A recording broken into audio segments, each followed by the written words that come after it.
Welcome student.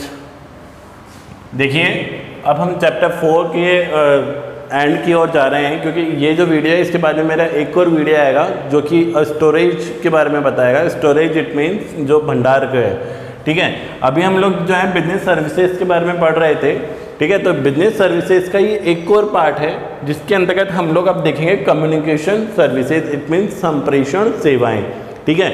अब ये संप्रेषण जो सेवाएं हैं यानी कम्युनिकेशन जो है वो भी एक तरह से जो बिजनेस के अंदर जो हेल्प करने वाली जो बातें अभी अब तक हम देख रहे थे उसमें कम्युनिकेशन भी एक इम्पोर्टेंट पार्ट है with the starting of the business. Like if we are talking about the what is the meaning of communication, then we can get to know about that the views, the ideas, the thoughts if we are exchanging in other person, then it is called communication. What is the mean that कि यदि हम हमारे विचारों, तथ्यों, भावनाओं को किसी दूसरे व्यक्ति के साथ में शेयर करते हैं, ट्रांसफर करते हैं, तो वह कम्युनिकेशन या संप्रेषण कहलाता है, ठीक है। तो इसका मीनिंग अब आपको समझ में आ गया कि जब हम अपने विचारों, तथ्यों, भावनाओं को या हमारी जो भी बातें हैं उनको हम किसी अन्य व्यक्ति को बोलते हैं या समझाते हैं या कहते हैं तो वह कम्युनिकेशन कहलाता है। तो कम्युनिकेशन का अर्थ समझते हुए आपको लग भी रहा होगा कि बिजनेस में तो सारी चीज़ें यही होती हैं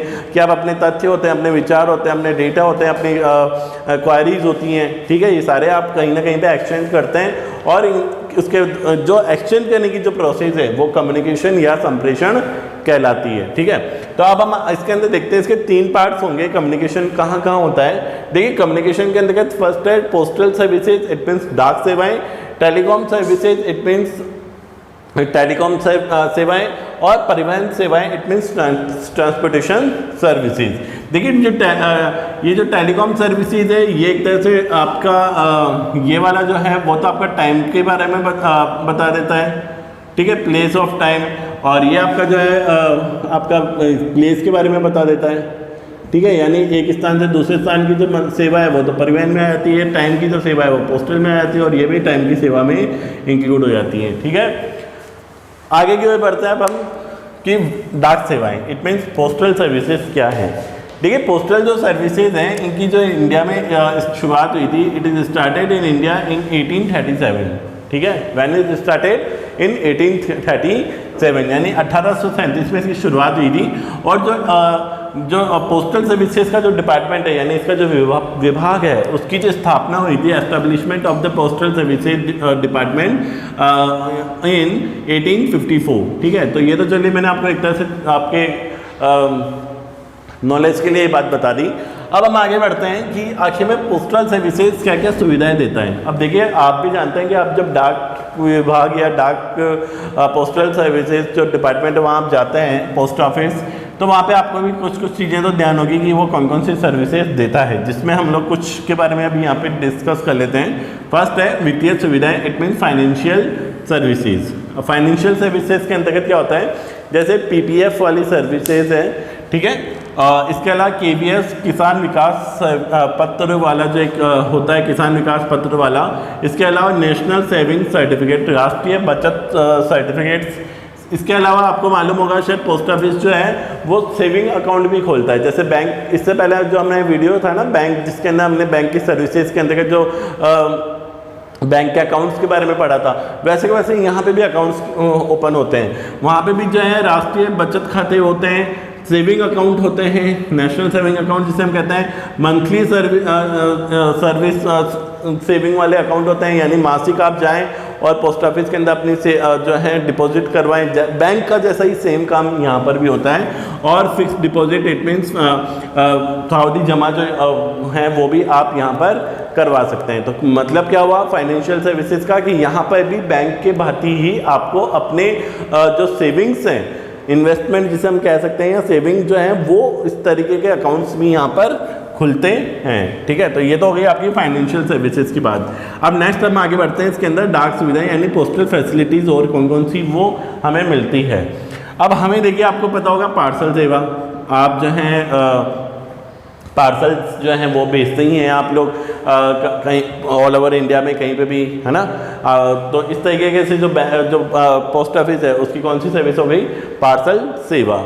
इसके अलावा बधाई संदेश, आपको भी पता है राखी होती है ना, आपके दिवाली है, होली है, नया साल है, न्यू ईयर है, इन सब के ऊपर भी आप क्या करते हैं, वहाँ पे पोस्ट ऑफिस से आप जो है बाकायदा बधाई संदेश भी दे सकते हैं। इसके बाद मीडिया संदेश, मीडिया संदेश के अंतर्गत क्या आता है, जैसे पोस्ट कार्ड, अंतर्देशीय कार्ड, टेलीग्राम, ये सारे आपके मीडिया संदेश के अंतर्गत आते हैं। Next, international money transfer. अब पोस्ट ऑफिस के अंदर एक और सेवा आ गई है, इंटरनेशनल मनी ट्रांसफ़र, यानी कि आप विदेश में बैठे हुए किसी भी व्यक्ति के द्वारा यदि वहाँ पे उस देश की मुद्रा या अन्य देश की मुद्रा से आपको यहाँ पे यदि पेमेंट करता है तो आपको इंडियन करेंसी के अंतर्गत भुगतान प्राप्त हो जाता है, या आप इंडियन भुगतान के तहत वहाँ की करेंसी में भुगतान करवाना चाहते हैं तो वह भी पोस्ट ऑफिस आपको एक ये सुविधा देता है। ठीक है।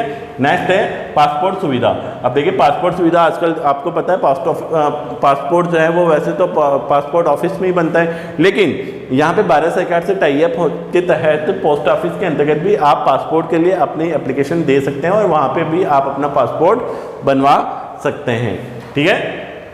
इसके अलावा जो नेक्स्ट है वो है आपका स्पीड पोस्ट। इट मीन्स आप ये स्पीड पोस्ट जो है इसमें बाकायदा पोस्ट ऑफिस के द्वारा कोशिश की जाती है कि 24 आवर यानी 24 घंटे में जल्दी से जल्दी आपका जो पार्सल है या आपकी जो पोस्ट है या आपकी जो भी मैसेज है उसको जल्द से जल्द वो पहुंचा दिया जाए। आगे आपको समझे, तो यहाँ पार्सल सेवा और ये दोनों सेम है, पर इसमें टाइम लगता है और इसमें टाइम नहीं लगता, बस कुछ एक्स्ट्रा चार्ज देना होता है। इसके बाद में ई बिल। अब आप भी जानते हो कि आजकल पोस्ट ऑफिस के अंदर लाइट का बिल, पानी का बिल, ठीक है, टेलीफोन का बिल, ये इस प्रकार से कई सारे बिल जो हैं आप वहाँ पर भी जाके जमा करवा सकते हैं। तो ये आजकल ये और एक और फैसिलिटी होगी। हाल ही में जो अभी आप लोग फैसिलिटी आप लोगों की नॉलेज में आई होगी वो होगी आधार कार्ड वाली, कि पोस्ट ऑफिस के अंदर आप क्या बनवा सकते हैं, अपना आधार कार्ड भी बनवा सकते हैं। ठीक है। तो आगे आपको समझ में, तो ये इस प्रकार से मैं आपके सामने मैंने कुछ पोस्टल सर्विसेज जो हैं वो आपको बताई है। ठीक है। अब हम चलते हैं आगे टेलीकॉम सर्विसेज।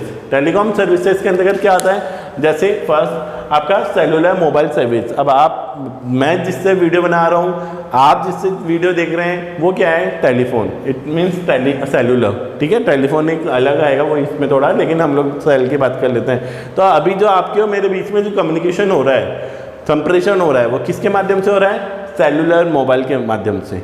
ठीक है। तो अब आप भी समझ गए कि एक तरह से ये क्या हो गई, सर्विस हो गई, सेवा हो गई, जिसका मैं भी उपयोग कर रहा हूँ और जिसका आप भी उपयोग कर रहे हैं। तो सेलुलर मोबाइल सर्विसेज का भी जो है एक तरह से ये टेलीकॉम सर्विस का एक ही पार्ट है। इसके अलावा जो एक है रेडियो पेजिंग सर्विस, ये अभी तो नहीं था, अब कम है, लेकिन इससे पहले क्या था, ये पेजिंग सर्विस ही थी। अब पेजिंग सर्विस के अंतर्गत क्या होता था कि होता सेम मोबाइल जैसे ही था, पर इसका काफ़ी जो है जो साइज़ था वो काफ़ी बड़ा था और इसके तहत जो कम्युनिकेशन है वो थोड़ा लोकल और वाइड तक ही था। ठीक है। वाइड में भी इतना वाइड नहीं कि बहुत ज़्यादा वाइड हो, थोड़ा वाइड में ही होता था। और बाकायदा जो है जैसे एक शहर से दूसरे शहर तो कम होता था, लेकिन हाँ 20 तक हो जाता था। तो अब ये सेवा नहीं है, अब आप लोग चाहे हो तो सेलुलर ही समझ लीजिए। इसके अलावा जैसे एक होता था लोकल लाइन सर्विसेज। अब लोकल लाइन सर्विसेज में क्या आता था, जैसे केबल और तार सेवाएं। आपको भी पता है कि आपके अब तो न तो मेरे घर में है और न शायद आपके घर में होगा। पहले आपने कुछ मूवीज़ में देखा होगा जो टेलीफोन होता था, यानी वो राउंड राउंड सा घूमता था। ठीक है। और जिसके अंदर एक पीछे केबल होती थी, वायर होता था, वो केबल लाइन सर्विस कहलाती थी। ठीक है। तो अभी भी BSNL के द्वारा या BSNL के द्वारा तो ये वाली सर्विसेज दी जा रही हैं, पर अब आजकल लोगों के घर में बहुत कम इस प्रकार की सेवाएं होती है। तो ये हो गया आपका लोकल लाइन सर्विसेज। ठीक है। इसके बाद जो नेक्स्ट है वो है VSAT। VSAT का क्या मतलब हुआ, वेरी स्मॉल अपर्चर टर्मिनल। अब इसमें क्या होता है, देखिए इसको थोड़ा सा आप लोग समझिएगा कि VSAT के अंतर्गत क्या होता है कि आपने एक बैंक है, ठीक है, बैंक चाहे आप कोई भी बैंक ले लीजिए, इस बैंक की जो ब्रांच है या इसका जो मेन ऑफिस है वो कहाँ पर है, अर्बन एरिया में। कहाँ है, अर्बन एरिया के अंदर है। अब एक ATM है, ठीक है, एक एटीएम की ब्रांच है जो कहाँ पर है, रूरल एरिया में। कहाँ है, रूरल एरिया में। अब इस बैंक की कनेक्टिविटी इस एटीएम के थ्रू कैसे हो सकती है? आपने यदि कभी नोटिस किया हो तो एटीएम जो है होता है उसके ऊपर एक डिश एंटीना भी लगा हुआ होता है। कभी कभी किसी ने नोट किया है? तो ये जो डिश एंटीना जो लगा हुआ है ना, ये एंटीना कहाँ से कनेक्ट होता है, इस बैंक की ब्रांच के एंटीना से। यानी अब इसके बीच में ये जो संदेश दे रहा है वो कहाँ पे दे रहा है, सैटेलाइट के थ्रू। कहाँ, किसके थ्रू, सैटेलाइट के थ्रू। तो ये कहाँ पे दे रहा है अपने सर, ये सैटेलाइट के थ्रू यहाँ से सर्विसेज कहाँ सीधी जा रही है, इस गांव वाले एटीएम के एंटीना की तरफ। आ रहा आपको समझ में?